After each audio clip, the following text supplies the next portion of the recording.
আসসালামু আলাইকুম। দক্ষিণ আফ্রিকার সাথে 2 বলে যখন 6 রান লাগে বাংলাদেশের ম্যাচ জিততে, তখন স্ট্রাইক প্রান্তে ছিলেন মাহমুদুল্লাহ রিয়াদ। কেশব মহারাজের পঞ্চম বলে দেওয়া ফুলটাস বলটি সজোরে ব্যাট চালান মাহমুদুল্লাহ রিয়াদ।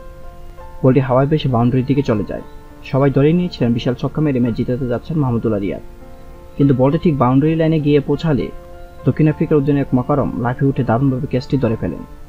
নিশ্চিত ছক্কা হওয়ার বলে ক্যাচ ধরে ফেলতে দেখে মাথায় হাত দিয়ে অবাক হয়ে যান মাহমুদুল্লাহ রিয়াদ। এভাবে ক্যাচটি ধরে ফেলবেন কোনোভাবেই মানতে পারছিলেন না সেটা মাহমুদুল্লাহ।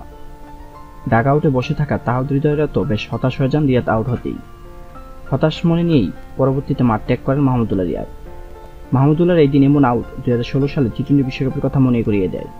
ভারতের বিপক্ষে ম্যাচে ঠিক দক্ষিণ আফ্রিকার সাথে ম্যাচের মতো একইভাবে আউট হয়েছিলেন মাহমুদুল্লাহ। সে বিশ্বকাপে বাংলাদেশের যখন 3 বলে 2 রান লাগে ম্যাচ জিততে, তখন হার্দিক পান্ডের করা ফুলটাস বলে ছক্কা মারতে গিয়ে শেষ পর্যন্ত জাদেজার কাছে ধরা খান মাহমুদুল্লাহ রিয়াদ। সে ম্যাচে বাংলাদেশ মাত্র এক রানে হেরেছিলেন ভারতের কাছে। এমন শ্বাসরুদ্ধকর 2 ম্যাচের ভিডিও প্রকাশ করেন স্বয়ং আইসিসি। তুলে ধরা হয় মাহমুদুল্লাহর সেই 2016 ও 2024 সালে ব্যাটিংয়ের মধ্যে ঘটে যাওয়া মিলটুকুর দৃশ্য। এদিকে গতকাল দক্ষিণ আফ্রিকার সাথে শ্বাসরুদ্ধকর ম্যাচ পরাজয়ের পর নিজের সামাজিক যোগাযোগ মাধ্যমে দর্শকদের উদ্দেশ্যে এক বার্তা দেন মাহমুদুল্লাহ, যেখানে দর্শকদের প্রশংসায় ভাসিয়েছেন মাহমুদুল্লাহ রিয়াদ।